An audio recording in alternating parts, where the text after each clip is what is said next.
and welcome to BlogtorWho. Hello.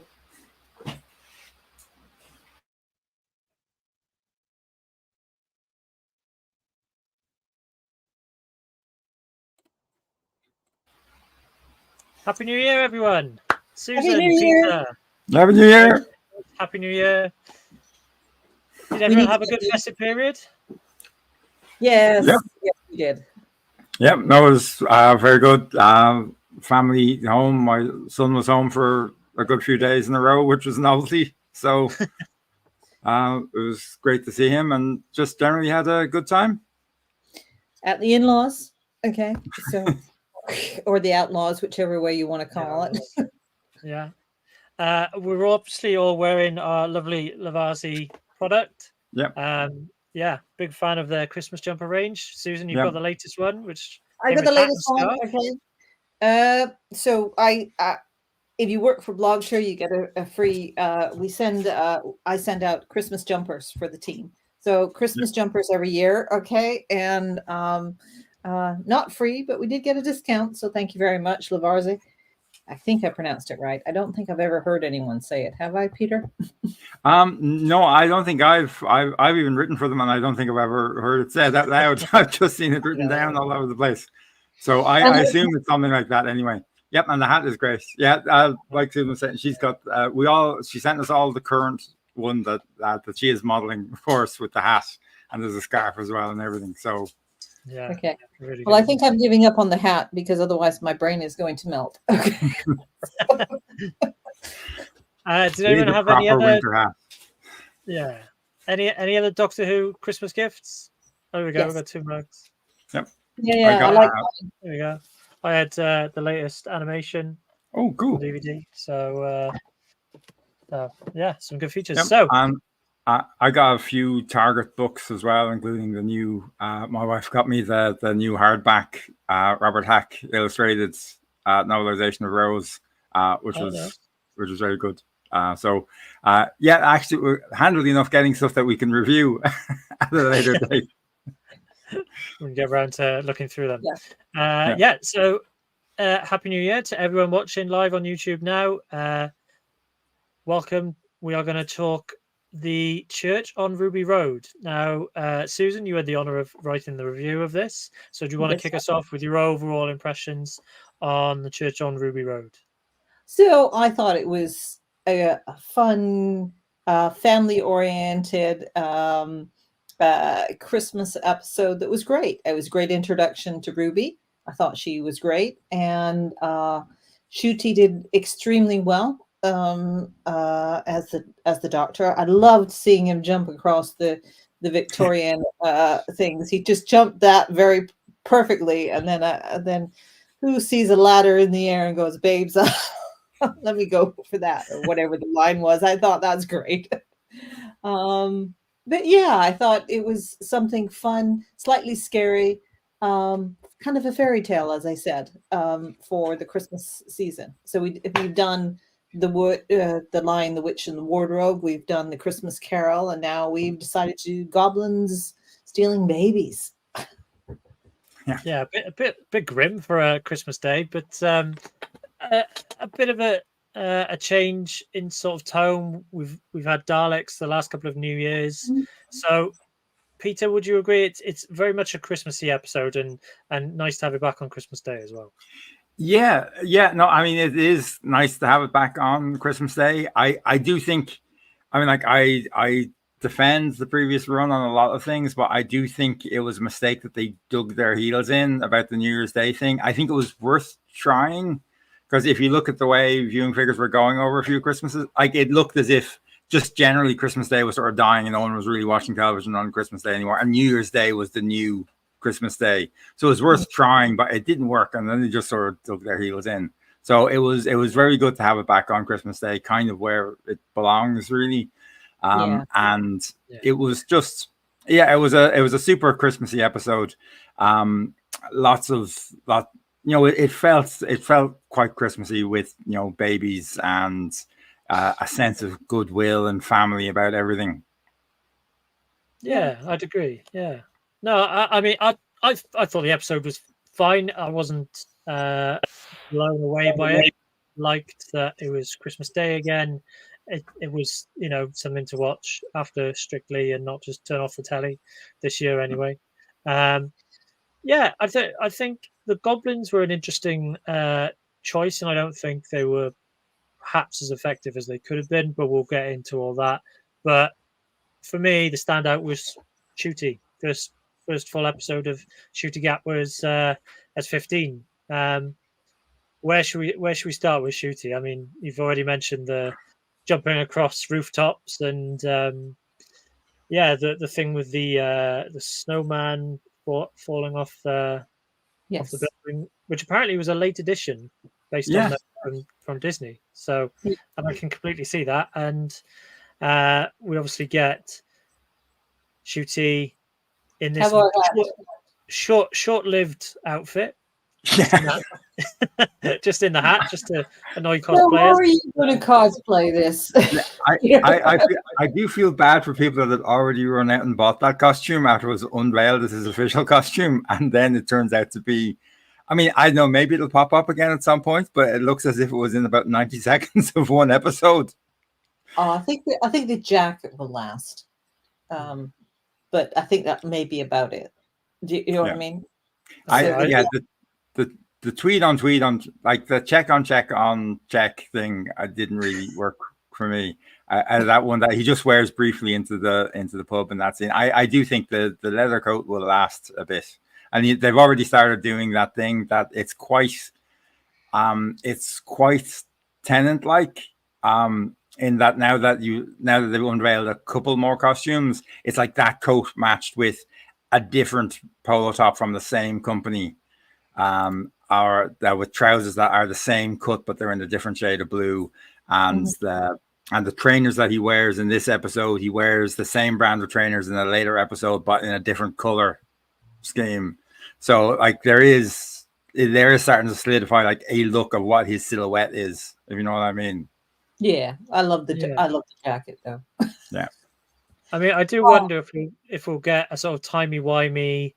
This outfit will be a future 15 watching Ruby or something like that, because it seemed a bit short-lived for this one. I particularly like the hat, to be honest. Yeah, it might have been simpler. This might have been just the first scene that they filmed, and they were sort of like very eager to get out. You know, like, oh, this is what the new companion. This is not what the new team's clothes are like. So it was just the clothes they happened to be wearing the first day of filming, maybe. Yeah, quite possibly. I mean, I know that pub in Cardiff that was used. The Golden Cross pub. So that was slightly weird to see that on telly. But then he shifts to this costume, and we're back in a nightclub. It's all very the War Machines, the Doctor in a nightclub. The day after that one, wasn't it? Like it was the next day. Yeah. Dancing away, already going investigating a little bit. A lot of this reminded me of Rose in a bit, and this was kind of like him searching around for various things and searching around here. So he had a purpose for being in the club. Something was attracting him there, and I suspect it was Ruby in terms of what was slightly off with her. Yeah, well, I mean, we start off really with baby Ruby being left on the doorstep of the church. We'll talk about, the likelihood that we're going to see a bit more of that in future episodes towards the end of the series, upcoming probably. It was quite a nice start, snowy, all that sort of stuff. I thought it was a really nice opening. And then when we do get introduced to real Ruby, she's with Davina McCall. Yeah. That's a quick way of getting her background story in without having much. I'm not just spitting it out for story's sake. So what is it? Long Lost Families. She's on there, right? With Davina McCall. And we get the whole full story, and she's broke. A levels are even got thrown in there too, within the first 3 minutes. I thought it was a good plot device not to spend your time. Here's all the information you need. bang. Yeah, so for viewers outside of the UK, Davina McCall, who's on the left of the picture, she is a presenter of lots of different TV shows in the UK, and one in particular, it looks to track down long lost families. It's a program that's not on the BBC; it's actually on one of the commercial stations. So immediately, although it, there was this connection, it's not a show that I've ever watched. You got the premise of, okay, long lost family, abandoned as a child. Is there anything they could do for DNA and all that sort of thing? So that was our introduction to Ruby. And I mean, I'll say it, I thought Millie Gibson was great. I thought she was a nice breath of fresh air for the show. And as the new companion, I thought she had a really strong opening. Peter, what did you make of Millie and Ruby? Yeah, I thought it was great. I thought Millie was great in it, and I think Ruby is a character with a lot of potential.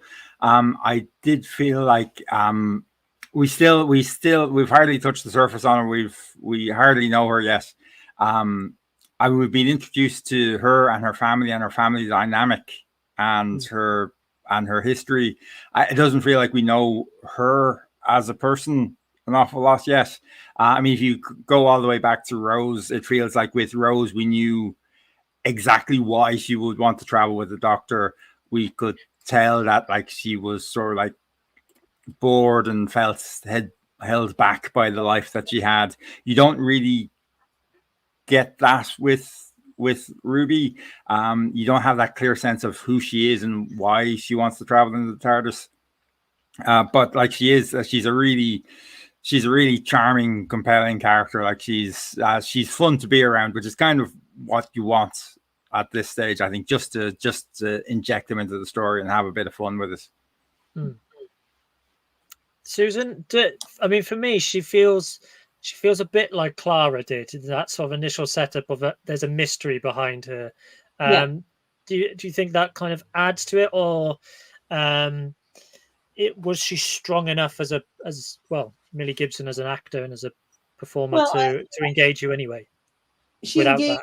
She engaged us without anything much. This is a short, quick episode. It's an hour long. Clara's was kind of spun over several of them. In a sense, she had several introductions. Clara did. I think she had more introductions than anybody else, right? Okay. So we got to know Clara a lot more before she became a companion. Whereas this case, it's more Ruby is a plot device as well as being a companion. So she's got a mystery behind her that obviously the Doctor was looking at and trying to figure out because he went specifically looking at that pub twice. He wasn't just there. And I think she's great actress, etc. I think the plot didn't allow anything more for us to find out about her. And as to why she joined in the TARDIS, I think the only thing I could say with that is she certainly has a sense of adventure to her, because who would jump on a ladder like that to start off with? Okay.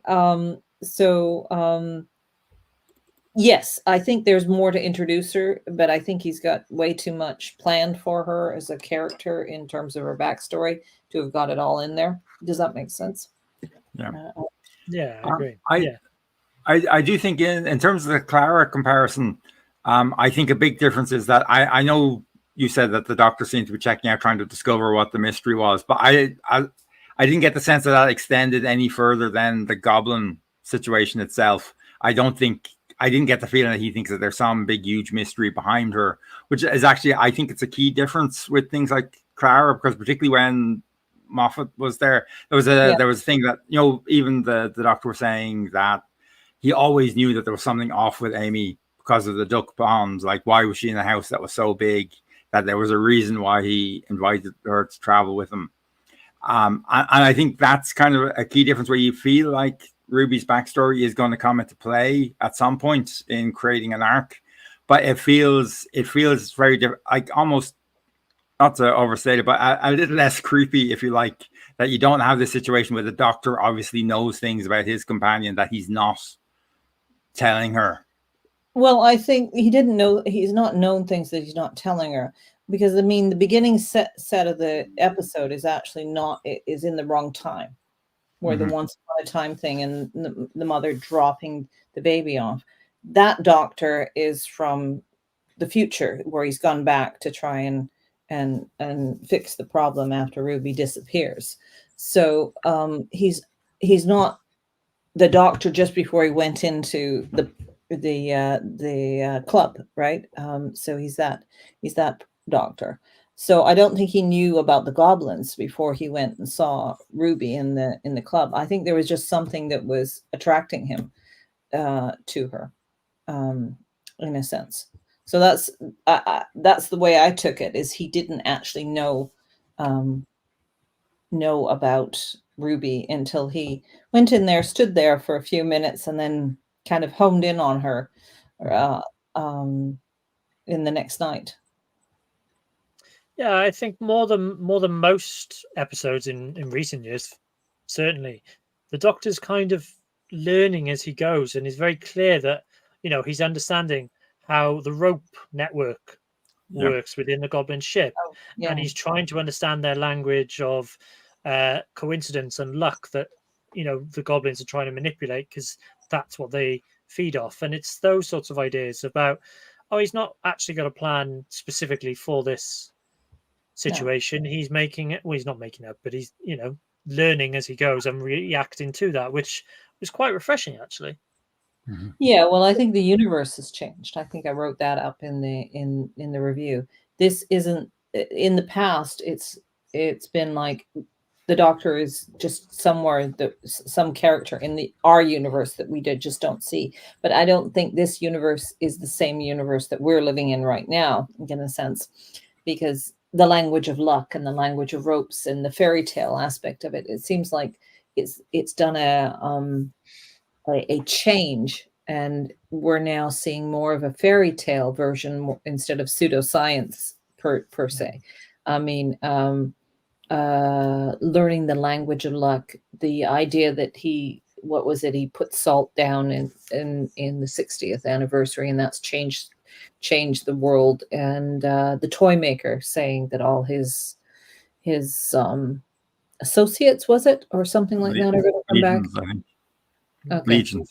Legions are going to come back. So I think this is a different universe than the pseudoscience Doctor Who that we've had for the last 60 years. That's what I would comment on, because the language of luck and the physics of ropes, was it? Well, ropes have physics to them, but a new physics that he was talking about. Yeah, I think it's interesting that in some of the pre-publicity build-up, some interviews that were given, you know, there is clearly an indication that we're leaning now. Doctor Who's gone into a more fantastical fantasy era, shall we say? Yeah, you know, a bit more fantasy, a bit more of, you know, creatures such as goblins and things of that nature coming up. So it's quite interesting. We'll see how far it goes and whether it continues. Welcome to everyone watching in live on YouTube. Feel free to join in the conversation as well. Leave a comment. Let us know what you've thought as we go through and pick apart the Church on Ruby Road. But we've obviously talked about our two leads. How do you think they worked together as a pairing, Peter? They're, you know, do they stand up to a Tom Baker and Liz Sladen, a Matt Smith and Karen Gillan? Where do you rank them up? I think they were immediately pretty magical. I think the only actually, I think this was the first episode that they filmed, which almost you wouldn't think it was the first episode that they filmed. You'd almost think that this was filmed out of order and that they'd already been filming together for months. They just instantly hit it off, and they seem like they've known each other forever. You know, they just work really well together. It's an immediate partnership and friendship that I think works really well. And if it's missing anything, it is that sense of you don't quite have that feeling of them not knowing who each other are and trying to figure it out. They just sort of immediately cop on as to what sort of person the other is, and immediately just go with it. Very happy, but I think they work really, really well together.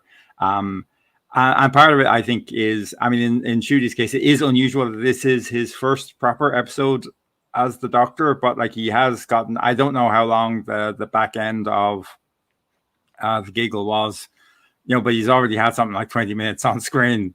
Mm-hmm. So it is really unusual to have a sort of like a first episode where the Doctor is just immediately himself and hits the ground running, and there's no sort of trying to figure out who he is. I mean, there's certainly no sitting around Picaldi style going like, am I a good man, trying to figure out who he is. I mean, that the 12th Doctor probably spent about 2 seasons trying to figure out who he was before he decided. And this Doctor just seems immediately comfortable in his skin and knows exactly who he is. Well, he said that in the 60th. He knew exactly who he was. Unusual, as you said, because even if you go back through Matt Smith and Jodie Whittaker and essentially MP Peter Capaldi, as you said, for 2 seasons, they've all trying to figure out who they were for a bit. So I think they needed that because they had 2 new leads, not just one. And in general, they've been switching. Well, they did it with Jodie. She got all her new leads as well. But it's unusual to switch the whole deck out. Right? Yeah. I mean, it kind of builds into this. This is a season 1, soft reboot of Doctor Who as a brand, as a show, new on Disney Plus. On BBC iPlayer in the UK, it's described as 2023 onwards. This is a fresh starting point. So, it's a new combination and is going in a fresh direction, as we've already mentioned. I did notice on the iPlayer somewhere it said season 1, episode 1. I can't remember where it was, but it did say it on iPlayer once when I was looking at it. And certainly the 60th had 0 in episode 1, 2, 3. So it was a bit odd. Okay. I know I'm actually not that worried about the season rebooting numbers and things like that. It's sort of irrelevant. I go by Doctor numbers. They were always seasons, and now we're back to seasons. So. Yeah, they were seasons at the start, and then when it came back in the reboot, they turned to series, and then now they've gone back to seasons, and it's sort of a dramatic change putting Disney in the mix for the rest of the world. So I can see why you'd want to call it season 1 again. For putting it on Disney. Makes sense. I think maybe even without Disney, there's the factor that it's a new production company, basically. Like, it's moved out of BBC Wales now. It's a Bad Wolf production making it. So maybe even just from that context, from a contractual point of view, it might just be simpler to say this is season 1 where we're contracting you from season 1 going forwards, and to help make a break with any ongoing contracts that they had, to say like, okay, that contract is over now because that show is over. This is technically a new show. Yeah, it's kind of interesting though when you go through the production people who are in it going like, and everybody from BBC Cardiff moved over to Bad Wolf. Yeah, I mean, didn't they do a similar thing with what was Series 5, the Matt Smith era? I think on clapperboards and whatever, they referred to it as Series 1. They tried, yeah, they did. Yeah, so it's not unheard of. It's just because, as we mentioned, Disney Plus and, iPlayer changes and things like that. It's just, it's a new era, and there's nothing wrong with that. Of all things to get uptight about, that isn't one of them on my list of things. No. Except about how we do on the quiz of Rassilon, trying to figure out what the number is. Okay. Yeah, we're waiting for them to bring back the production codes. That's what we want. Yeah, bring out the production codes, and then we'll be really happy. We're doing anagrams. Yeah. Okay. I have a feeling Peter's frozen or lost his signal here because he hasn't moved in about. Oh, there we I go. think he's lost his signal. So now we stall for a few minutes now. We'll milk it. It's fine. Okay. Milk it. Okay, fine. Yeah. So let's move on to the sort of gobbling element, because we obviously had the song, the Goblin King. I think that was the title of it. Music video, which was basically just segment of that. There we go. He's back. Sorry. Thank gracious. Lost the picture, but the goblins have struck. Yeah. You are frozen in time, but hopefully not in a bad position. Yes, that's good. Okay. Oh, why is like that? degenerating. That's okay. That's intriguing. Okay, you guys go. We'll leave Peter regenerating and keep on talking. Okay. We'll keep talking. Yeah. So the goblins. The musical song and dance, shall we say, about eating Lulabelle. That was intriguing. I think the more intriguing part is I think music is going to play more. They have more budget, and obviously with the touch by whatever it was, I can't. It's a modern song that they put in there. They did have "Tainted Love," if you remember, with the Ninth Doctor at the end of the world. But I get the impression, since we're going to have the Beatles, okay, and a few other odds and ends stuff, we're basically going to have music that is known to everyone because they can pay for it. Unless they have another disaster, like a number of shows that I know about can't air that show anymore because we don't have the rights to the music. Yeah, it's I think it's not just the Goblin song. I think there's going to be a jukebox there with music, and it's all going to be integrated into Doctor Who because Russell T Davies seems to be very excited about having music and clubs and the whole thing. So that's where I think we're going. So I don't think it's just related to the Goblins, although I thought that was a trying to get Christmas #1 thing. Yeah, I did like SFX. I got a closer look when they were on their set tour. They got a closer look at the jukebox. Yes. So they're able to see some of the songs that were on it. And one of the things on its playlist is John Smith and the Common Men. So I don't know. Hopefully we'll actually get to hear that at some point. That would be very cool to hear playing in the TARDIS again. Of course, that was just a library track that they just dragged out. Okay. So it shouldn't be a problem rights-wise to play it again. Hopefully not. Okay. But I think you're going to see more music in this series. It's certainly more modern music that's going to be tied into, or even old music. Yeah. Okay. Yeah. And obviously we've got lots of Murray Gold. I thought, there's quite a lot of Murray Gold score throughout. The music doesn't really let up at all. It's all the way through. But a lot of people have sort of shivered in revulsion at the idea of the Doctor singing to the Goblin King or whatever. But for me, it kind of fit the context of where they were going on, because they were, goblins were having a song and dance about it, and it kind of made sense in terms of their escape because it's a distraction tactic. Stalling tactic. Yeah. Okay. Yeah. And they didn't look comfortable singing. No, they didn't really. No. Yeah, I did like that story from Unleashed that apparently they kept expecting to be called in to a studio somewhere to record their song, and then lip sync to it on the day, and the day just kept getting closer and closer, and nobody was calling them to record it, and so it did turn out that Ncuti Gatwa and Millie Gibson turned up on the set on the day, and they were like, okay, so now you sing the song live and we will record it off the regular microphones, same as the dialogue, which I guess must have been pretty intimidating, even though I'm sure, it's part of the concept of it. Well, it doesn't have to be perfect, because I mean, at the end of the day, they're actors and performers. So even though like, in the context of the story, it doesn't have to be perfect anyway, because you're just making it up as you go along, but they're still not going to want to sound terrible. Yeah, the actors are not going to want to sound terrible.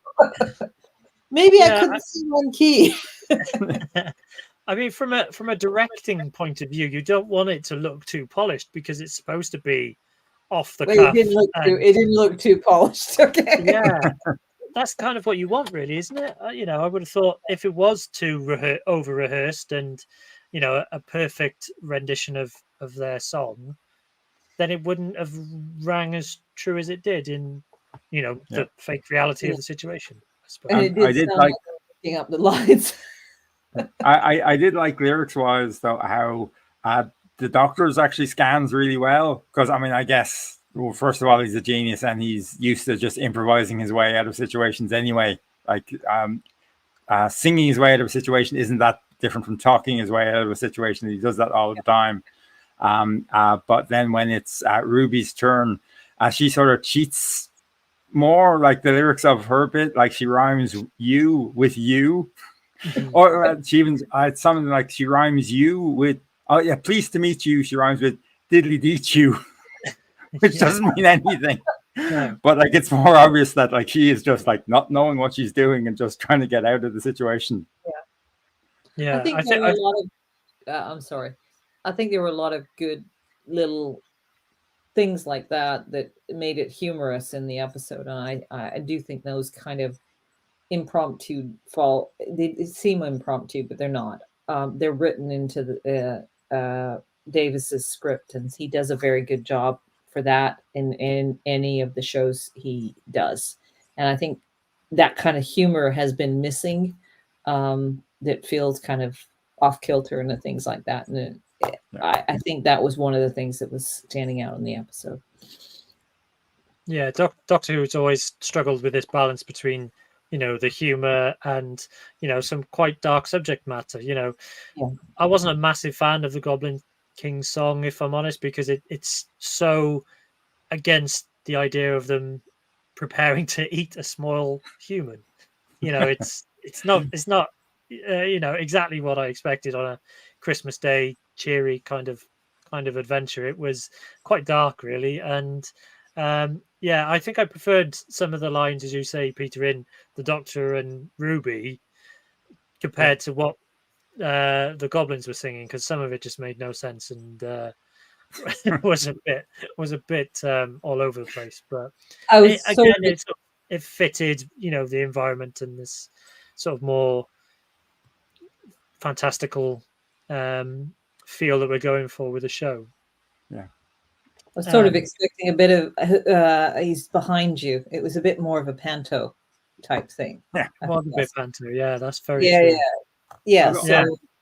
Although one thing about the goblins that fascinates me that I kind of wanted to raise is that they're not really goblins. Like they don't act very goblin-y. They're much more like gremlins.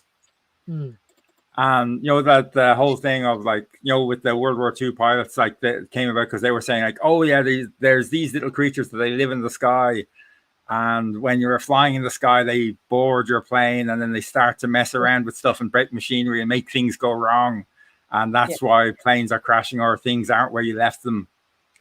And so that's they seemed much more like gremlins. But then when I was curious about that, I looked it up, and apparently the makers of Warner Brothers that own the rights to the Gremlins movies, since 2021, they've been arguing that they just own the word outright. Oh, really? Yeah. Okay. So they've been arguing that in court. I don't know how far they've gotten with it, but I can almost imagine an early draft of the script that called them Gremlins throughout, and then maybe someone at the knowledgeable Disney lawyer side went, "Oh, don't do that. We'll stay away from that." Yeah.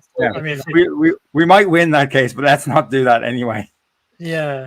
I mean, I wanted to talk about the goblins because I thought they were largely ineffectual, but hearing you describe them as as gremlins and more mischievous and trying to cause, accidents and whatever for their own amusement kind of makes more sense. Whereas actually it got a bit overly complicated with their ability to go back in time, and the fact that they just, apparently one baby was going to feed hundreds of them despite the size of the Goblinkin and all this. I felt they were a bit confused in their sort of portrayal, and we weren't really clear in terms of what kind of threat they were, unless you were a small child or happened to be someone that had a lot of luck and coincidence in their life. I don't think the goblins were great, if I'm honest. Susan, what do you think? Oh, I mean, I don't think they were the main part of the story. The main part of the story was Ruby and the Doctor. Okay, I'm setting up the premise for season 1. So, I mean, they were there for a cute song in a sense, and stealing the baby. So the Doctor and Ruby got together, and we got the question about Ruby's story. So it's sort of one of those harmless things that's in Doctor Who, except it would be kind of a little bit scary for kids and things. And as far as them eating the baby, I mean, we go Hansel and Gretel and all the other original fairy tales seem to be eating a lot of kids somewhere in one way or another. So they sort of, like Little Red Riding Hood and Big Bad Wolf and all that other stuff. So I think they just were playing into the fairy tale aspect, the fantasy aspect of the story. So, I mean, it was cute to watch them sing, but we already saw the song beforehand. So I was sort of hoping they'd get through that quicker, because I'd seen it a couple of times. And I mean, they're not the main, they were just a plot device, if that makes sense. Yeah. Peter, thoughts on the goblins? I mean, I would go along with Susan that with this type of episode, it's the double whammy of it being an introduction episode for a new Doctor and Companion, and it being Christmas. That, I mean, I know Rusty Davis has said in the past that, a key thing with the Christmas specials is that they have to be, it's not just the fans that have to be able to follow it. It has to be their uncle that's like half asleep, half in a coma on the couch after 3 helpings of Christmas pudding as well. That you can't go complicated on a Christmas special. It has to be simple enough that no one is going, wait, who is that? And what? I mean, arguably he was even pushing it with the whole the final scene being the first scene again of going back in time to Ruby. But I mean, the goblins are kind of they're a nothing monster and a nothing threat, but that's kind of all that you need. I do think that it is, I mean, that mem goes, I think it's weird that the Doctor has twice impaled that, if I had a nickel for every time the Doctor has impaled a giant version of a mythical monster through the heart with the spire of an entire building, I'd have 2 nickels. But it's weird that it's happened twice, because he did that with the Great Vampire as well in the 4th Doctor's era. It's basically the same ending of, how am I going to solve this problem with this giant monster? I'll chuck a building at it. Yeah, in fairness, the Goblin King, creation, I think if you've watched Unleashed, 4 separate people just to operate it inside, and then you've got someone separately with the remote control, the animatronics. It was quite an impressive creation, but I was not expecting a violent impaling on a church spire to help my Christmas dinner go down, I'll be honest. But due to some special gloves that appeared to solve problems. Oh, I loved that though. I loved the Mavity the gloves. Because apart from anything else, I'm a big defender of some things in Doctor Who that lots of other people don't like. I'm a big defender of the sonic screwdriver, because I think it actually hardly ever actually changes the plot. It just gives him something to wave around, where if you didn't write it in the script, you just press some buttons instead. But at the same time, I love seeing the Doctor come up with new stuff. That I mean, I actually hope they stick around, because it's not really since the psychic paper when, he suddenly just produced like, oh yeah, I have lots of stuff in my pockets. Here's some psychic paper. That apparently Russell T Davies never intended to appear again. He just was only going to use that in one script, and then Stephen Moffat really took to it and started putting it in all his scripts. And so sort of like went back in time. But yeah, no, I like the idea of like every episode or every couple of episodes, if the Doctor just pulls out something new, oh, this is the latest thing that we've invented, this is the newest thing that we've come up with, or the newest bit of alien weirdness I found somewhere, rather than it's just being the Sonic all of the time. Has to go ding somewhere. Yeah. Yeah, I love it when he has new stuff. And the concept of the Mavity gloves is, I love it. Plus, it's still Mavity, even though technically Mavity makes no sense, because it's not like... Yeah. That's the universe change part. Okay. Yeah, but it's not like Newton's or like just made up a random word. It's like it's based on a pre-existing Latin word. So I don't know where Mavity came from. No. But anyway. No. But you're being too scientific there and logical. Yeah, I mean, it's interesting. We spoke about how this new era is more fantastical, more fantasy, and we do have a very scientific based, if not in reality, but a scientific idea of gloves that can have this effect and change your grip on a ladder if you're climbing up it, or the gravitational force that you can provide, all that sort of stuff. I think is an interesting scientific concept, which goes slightly against the fantasy realm that we seem to be in. But okay, so my fantasy realm is getting but I like that. I mean, if we take it as an idea that the Doctor will always be a science hero, even when he's taking on fantastical things, then I think that still kind of works. And to an extent, I mean, when you take with the goblins, the only difference really between that and previous approaches is that they don't bother having the Doctor come up with some form of words to pretend that they're not goblins. I mean, it gets. I mean, at times in the past, it's gotten ridiculous. Like one of my. I do like the Damons, the Third Doctor John Pertwee serial. I do like it a lot, but like I also just have to laugh at the way that the Doctor explains very firmly, is very cross about this idea that witchcraft exists, then explains something pseudoscientific that is exactly like witchcraft, and then goes, but that's completely different. Yeah, science. Yeah, and he's doing this while still lambasting like anyone who believes in witchcraft is an empty-headed idiot. It's just psychic projection of powers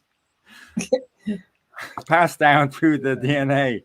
DNA, all the other stuff. Yes. So yeah. I mean, it's almost I almost kind of prefer for them to just go. Yeah, this is what that is called. It is the thing that you've also. It is the the big horned beast thing is the devil or whatever, rather than just put needless pseudoscientific stuff on top of it. Yeah, but that brought us back to the church on Ruby Road, and I think we're gonna see this bit again, aren't we?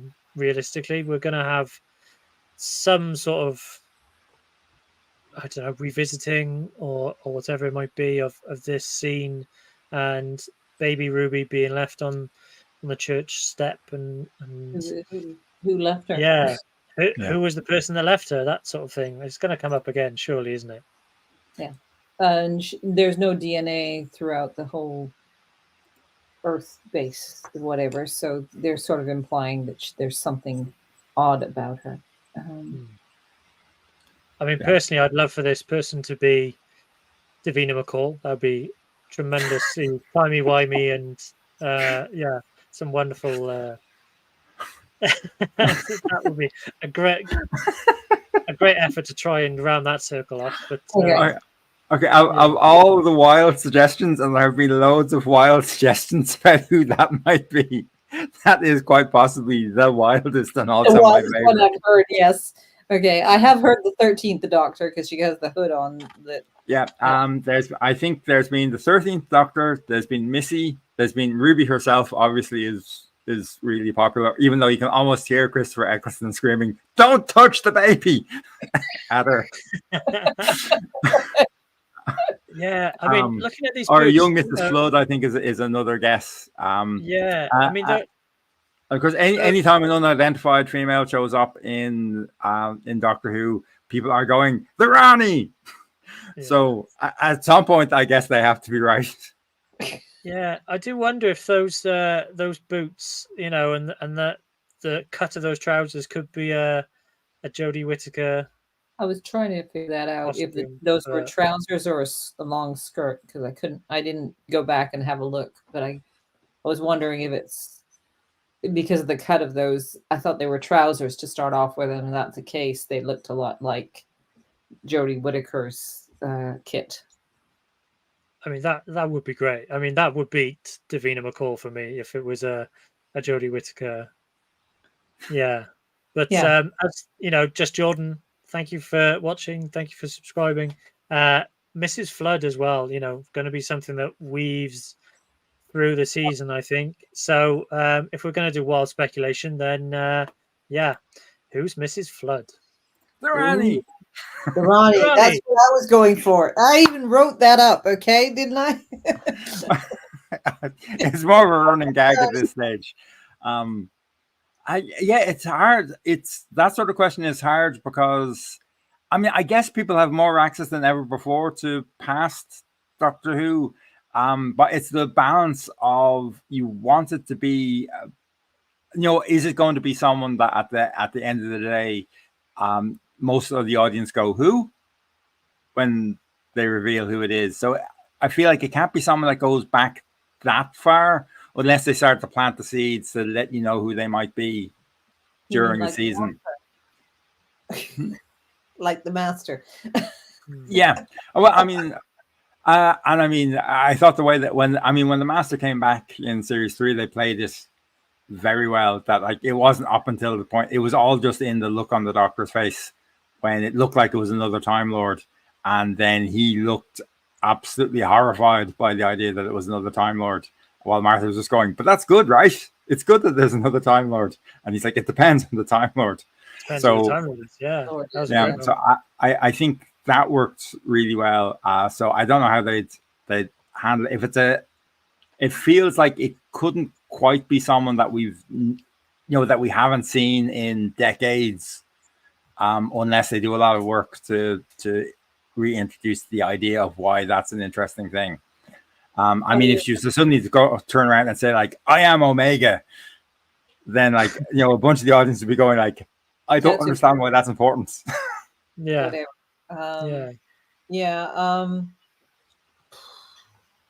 Okay. For me, it just bemused me why she was just sat out there in the cold anyway, just watching things go by. Surely she's got unaffected by the cold, Time Lord. Yeah. Exactly. She's only got hat. Maybe she's got a Lavarti jumper on underneath, and she's plenty warm. Who knows? I don't know. I think it's that. As soon as you introduce a female mystery character, everyone jumps to the Rani, or maybe an older regeneration of Romana. It's that sort of stuff. I don't know. But I think it's intriguing, and it's another hook to get you watching the series proper, hopefully. Yeah. I mean, it doesn't even necessarily have to be anyone that we've seen before. She could, if she was just revealed as one of those legions that the Toymaker was talking about, then that in itself. I mean, the fact that there is someone hanging around on Ruby Street, where her family and her home base is, that obviously knows more than they're telling. I mean, in a way, that's enough, really, of a mystery. And knows what a TARDIS is. That's that was throwing the whatever. So she knows what a TARDIS is. Although breaking the fourth wall by addressing the viewer directly, that was bold. Yes. But it was Christmas Day, and if you're going to do it on Christmas Day. Is Doctor Who's tradition. Sometimes sometimes. I was going to say, sometimes that's just a matter of where you put the camera, though, because everyone that talks to themselves, depending on where you put anytime you've got anyone talking to themselves in a television program, them breaking the fourth wall is just a matter of where you put the camera. Yeah, it's like the 12th Doctor explaining the bootstrap paradox in the pre-titles and stuff like that, isn't it? Yeah. Well, I don't know. I watched Imagine, and there were on Russell T Davis, and there were a bunch of other programs, the Bob and Rose thing that I pulled up, and then I'm going, that line's from Doctor Who, and that line's from Doctor Who. Yeah. So maybe it's Rose. Okay. Yeah. I mean, so we mentioned sort of Ruby going into the TARDIS. I thought that was a really nice scene. We've seen lots of variations of the companion discovering the TARDIS and, going in there for the first time and bigger on the inside and all that sort of stuff. But I thought this was, a really nice version of that scene. Peter, what did you think? Yeah, I liked it. I liked the like really going back to the start, like back in Rose, the whole circling the police box from outside and going in. I always think that's a really effective way to do it. I mean, the new interior, that must be completely mind blowing. Because I mean, we're a far cry from, we're a far cry from Ian and Barbara going, oh, this couldn't fit inside a police box, could it? To actually feeling like it must feel like you've walked into a completely other universe entirely. It's just massive in there. So I don't know how she held it together at all, to be honest, walking into the TARDIS this time. And of course, the Doctor, as is the Doctor's nature, he's actually found a place to pose nonchalantly, as if he's not deliberately posing there to look cool as she walks through the door, which is very Doctor. Yeah. Who am I? I'm the Doctor. Okay. Yeah. Very. Yeah. Let's go. Here's the vein. Oh, this is the thing that I was missing with the Jodie Whittaker's character, is she wasn't quite vain enough for the Doctor role. Okay. This vanity is back. Okay. Because the Doctor always was very vain for all of his roles, and Whittaker's character didn't have that kind of vanity. I'm the smartest person in the room. I'm the, you know what I mean. I'm standing here cool. Okay, so he definitely did that well. I found my posing spot.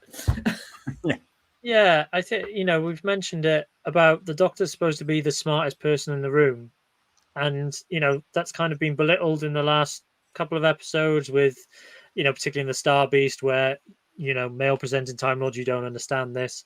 I think it'd be nice if we can get back to, well, the Doctor is the smartest person because he has centuries of experience of seeing different things around the universe and understanding what's going on more than we as viewers, and the companion who is our conduit into the show.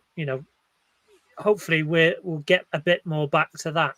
Is just my take on that. Yeah, I think the other thing that they were trying to portray was the 10th, 14th David Tennant Doctor has mental health problems.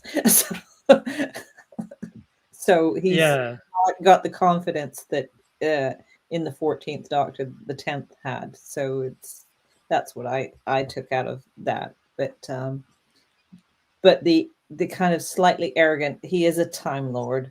Okay, he does come from Gallifrey. He is part of the posh thing, as what was it? Clara's boyfriend did say. Yes, sir. He is Lord on it, not guy who cleaned the buckets at the back of it. Right. So that kind of arrogance was there with Ncuti, and I thought he pulled it off well. Okay. I don't like the mustache. I understand it was because he was supposed to be he wanted something there to say he wasn't a teenager anymore, but he doesn't need it. Do you know what I mean? Yeah. So anyway. I think this is, I am pretty sure this is one of the episodes where it's actually in the finest Brigadier tradition. It's a stuck-on mustache. Okay, fair enough. It is apparently, yes. Because I think he liked. I think naturally himself in his own life he wears a mustache, but he had to keep shaving it for sex education. And this started filming too soon after that for him to be able to grow it back. So in the first couple of episodes, he's wearing a fake one while his own one is growing back. He comes off as a teenager in Sex Education, but he doesn't come off as a teenager here. Okay, so so he doesn't need it, except maybe he needed it for his own persona type thing. But that was why he said he grew it in one of the was it Unleashed or something or other? Yeah, stuck it on or something or other. Yeah, I mean, I think Shoot is just a ball of energy, really. You know, not just the running across the rooftops and just every scene where he's delivering dialogue. There's just an energy about him, which is fantastic. And yeah, looking forward to seeing a bit more of it. Now, Peter, you're our numbers man. So in terms of the overnights, there's a slight increase compared to the Giggle.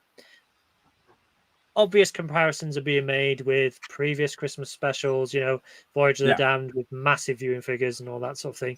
But, you know, the world's not there. And it was the third most watched program in the whole of the UK, the most watched drama, I think, you know, for the festive period. So can you put these numbers into context for us? Because it's a very different landscape. Yeah, I mean, it is a very different landscape, and I think in the article that I wrote on the viewing figures, I think I summed it up by basically saying that the reason Doctor Who seems to be so valuable now to the BBC is that it's not immune to these changes, but it is far more resistant to them than most shows. When you compare this Christmas special, because it actually gives you a great little snapshot of it. That this is our first Christmas special since 2017, and there's lots of shows that do Christmas specials, so you can actually compare them each to each other. So, you know, in 2017, Twice Upon a Time, I can't remember the exact number off the top of my head, but basically, Doctor Who is down 14% since 2017, which is like a slight dip. But then you look at other shows, like I think the Strictly special was down 20%. Call the Midwife is down 30% since its 2017 special. And when you look at the soaps, like they're down something like 45 to 50%, like Emmerdale and Coronation Street and EastEnders and all those shows over that period of 60 years. Or sorry, not 60 years, 6 years on the brain. 6 years. Over that period of 6 years, basically their audiences have halved on Christmas Day, while Doctor Who's is dipped slightly. So I mean, I think that's the key difference there, and it is looking like I don't think we don't have the official weekly numbers yet, but we have a good sense of what they are, and it's looking like Doctor Who is again. It's going to put on another good healthy time shift, and it looks like we're going to wind up. I think it's 5th for the week. We're 5th for Christmas week, and that includes, by the way, which I think is ludicrous. Like this is in all my looking at viewing figures, it is the wildest thing that I've seen, that the BBC New Year's Eve show, where, you know, like it's a different person every year, but like this year it was Rick Astley doing like a bit of a concert, and then they give a break so you can go over to Big Ben to watch the Bongs at midnight and toast everyone, and then it goes back to Rick Astley finishing off his concert. That's 3 separate programs according to the listings. So they take the top 3 slots. Oh no, they take slots 2 to 4 of the week. The King's Speech was the most watched thing, and then their slots 2 to 4, even though realistically it's just one program as far as I'm concerned. And then it's Doctor Who. Yeah. Yeah. It's really healthy, I think. Yeah, I mean, just looking at the overnights for Christmas Day, you know, it's quite a bad list for ITV in particular. You know, they had one show in the top 10, you know, not including, you know, The King, who's on every channel from 3 o'clock. And yeah, as you say, they're sort of, you know, standout soaps.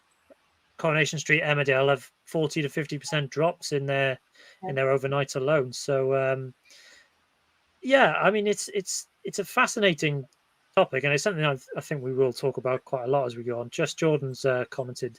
Do you just think it's because people are aware that they can go back and watch shows, I think so. so it's less of the, sit But- and watch it live. But myself, in our house, we actually don't watch broadcast. We watched it on iPlayer when we watched it. So we wouldn't count as a broadcast number anyway. So we'll watch it live, which is about a 30 seconds behind when you watch it on iPlayer. So if you want wanting your football match, don't listen to the radio, watch the broadcast, because it's about somewhere between a 2-minute separation. But we just watch that because we have an Apple TV, and we just go to BBC iPlayer and watch there, and ITV is the same, and whatever. So we don't watch through our antenna or cable, which we don't have. We don't have Sky or anything like that. We just pick what we're going to watch. Yeah. So I think there's a number of people like me, and certainly I don't hear of any university students really having. There's not university students getting a Sky broadcast. They're sitting there watching it on their laptop type thing. Yeah. So I think that's changed. My daughter, I don't think watches broadcast on anything. I think you need to just kind of work that out. So it's not even if it's live, it's I think it's also you can watch it on iPlayer, and I can pause it if somebody comes in at Christmas, says what the gravy's boiling over, you got to come out. You know what I mean? But, So I think Doctor Who, as you've highlighted, Peter, it kind of bucks the trend, really, because it is one of those shows that you do want to watch almost as close to broadcast as you can, because there'll be spoilers and there'll be conversation on social media and video clips and whatever. So do you think that kind of factors into it as well? Well, I think there's two halves of the story. The first half is that, yes, it's definitely a factor that people are aware that they can catch up later. And I think people forget as well that the ability to catch up has improved. It used to be that a show would only be on iPlayer for a week after it broadcast, and then they take it off iPlayer. And now I think they stretch it to a month, and now I think it's almost a year. I think the current episodes of Doctor Who, it went to 28 days, and then it became a year now, I think. So I mean that awareness of like, it's not convenient for me to watch it right now, but I know I can watch it next week or whenever, I think that's a factor in the time shifting. And we're seeing time shifting like we've never seen before. Again, the figures aren't officially out yet, but it looks like the Star Beasts, the Star Beasts 28-day figure, which is the final official figure, is going to be around 9.5 million. So about half of its audience came from time shifting in the end that didn't watch it on the day. Half the audience watched it on the day, half the audience time shifted it, which is massive. So I think that's a big part of it. Audiences, even despite that, are slightly smaller, regardless. And stuff like, the soaps won't pick up a lot of, like, when we're talking about the soaps cutting their audiences by 50%, it's not going to get all of that back over the next 28 days. Because apart from anything else with soaps, I think soaps are really vulnerable to the fact that the pace of it is too much. It goes too fast. Once you've missed 2 or 3 episodes, you're not going to try and catch up. You're not going to go back and watch them. You're just going to figure out what's going on. Yeah. They have the highlight shows. That's why they have them there for people to catch up. Here, emotion, somebody's dead and in the ditch. So there's 2 bits, like even after all the time shifting, audiences are still down for a lot of shows quite a bit. And I think part of that is just the competition of media now.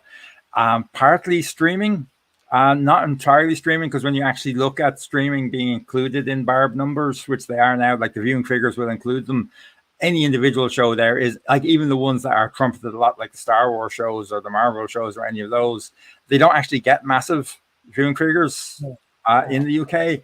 I think at its height. Now I'm So, saying this number even though I'm only really half remembering it. I think Squid Game got like 1 million viewers in the UK in total, but like it was considered like a massive hit. So it's almost yeah, different rules for streamers, but they're it's not. it's not I, just I, that. I, yeah. I worked in the last job was coming up with percentages and numbers and things like this, and doing ad tech for Medium, whatever. What's happening is new audiences are actually watching clips. So they're actually watching the clips on Instagram or TikTok or whatever. So they're not ever watching a full show.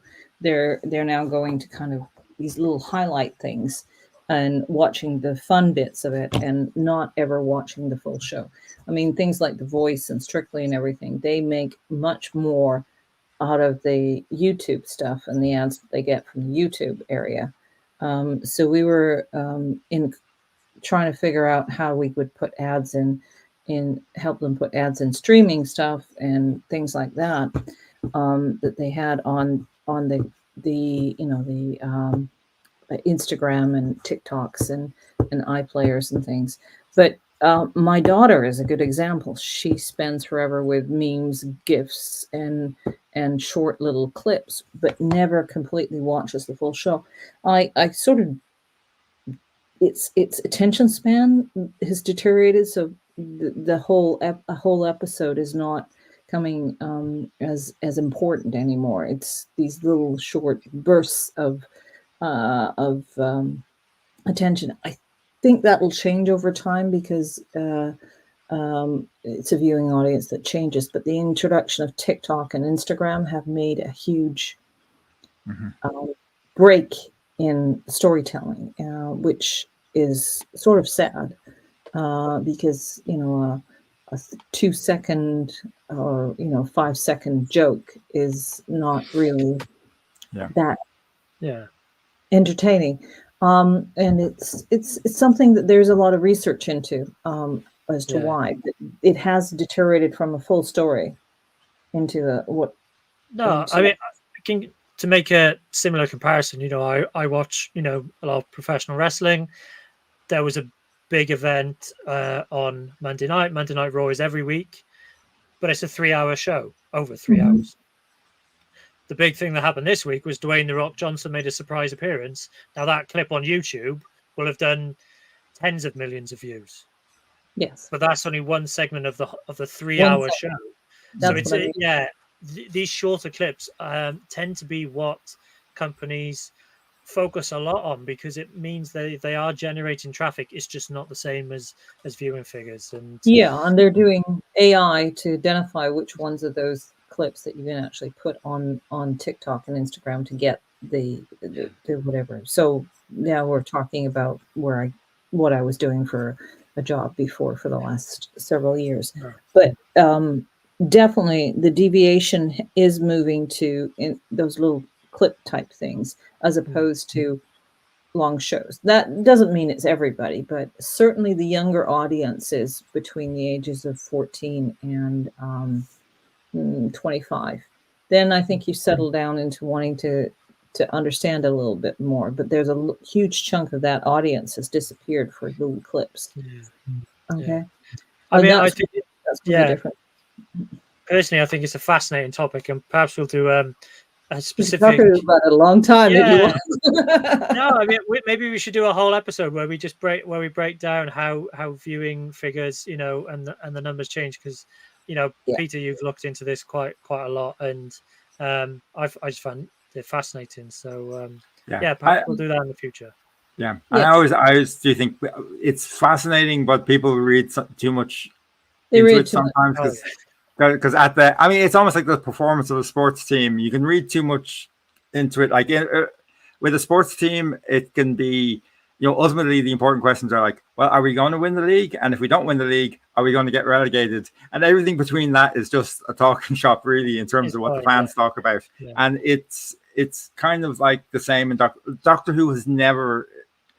I mean, since it came back, it's never been in danger of cancellation or even of, if the viewing figures stay like this for the next 5 years, then we'll be looking at canceling. Like, it's always had decent enough numbers, even at its lowest. So beyond that, it's really just, it's either patting ourselves on the back, even though we're only the fans, we didn't do anything to deserve it. When it gets really good numbers, and between those 2 points, it's just talking about it because it's interesting. I think people shouldn't get excited about it, really. Well, it was actually interesting. We have got a lot of comments online and things like that, and at this point, I think the better approach is let everybody argue it amongst themselves online. They seem to be doing a good job of arguing it amongst themselves. But we're just taking numbers and doing statistics with it based on the background that we know and understand in terms of numbers. I mean, I spent forever going through this in the last 5 years in terms of justifying how much you're going to charge on ads and things. But there's a lot of analysis that's done to justify a point. It starts off, this episode was crap, and then it goes into okay, and it's because of these numbers, and you see what Tom Baker had overnight. And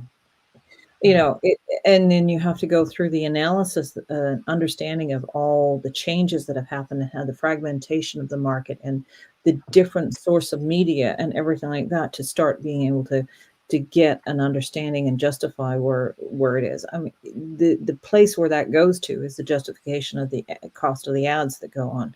And that is something that I'm deeply familiar with in the last 5 years.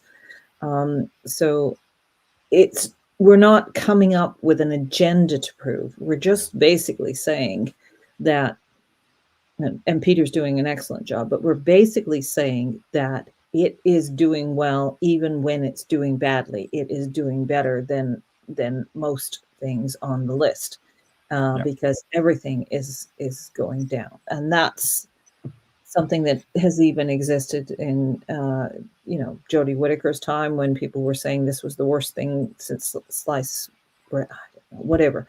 But it's doing well, and it has always done well. It does seem to get a lightning rod on the woke stuff, which I don't understand why people say that, because the show has been woke since the beginning of time. So created by a gay Indian director and a woman, when neither one of them were employable in 1963. So it's and a Canadian throw into the boot. None of which it's always been woke. I have complaints about the storytelling. That's what I kind of can go along. So that's my comment. I'm sticking to it. So you can all. Yeah, I think it's a weird human need, I think, to, you see, from my point of view, you have to be able to say, I didn't like this, but it is inexplicably popular. Yes. You have to be able to, I mean, I don't understand the attraction of the Mission Impossible movies. I think they're terrible films, but I will concede that they will keep on making them because lots and lots of people disagree with me and really like paying their money to go see them. I'm not going to sort of like try and fiddle the numbers to try and prove that they're doing really badly and not making their money back. But like sometimes people will start from, as you say, as you're saying, Susan, their starting point is, I liked / didn't like this. So now I'm going to find some way to prove that everyone else agrees with me, and anything that makes it look like other people don't agree with me is somehow a lie, which, you have to be able to just accept that. Yeah. And to be okay with the fact that your tastes might not be the same as everybody else's tastes. And if you like something that has never taken off and being really popular, then that's okay. Apart from the fact that maybe if they stopped making it because of that, which would suck.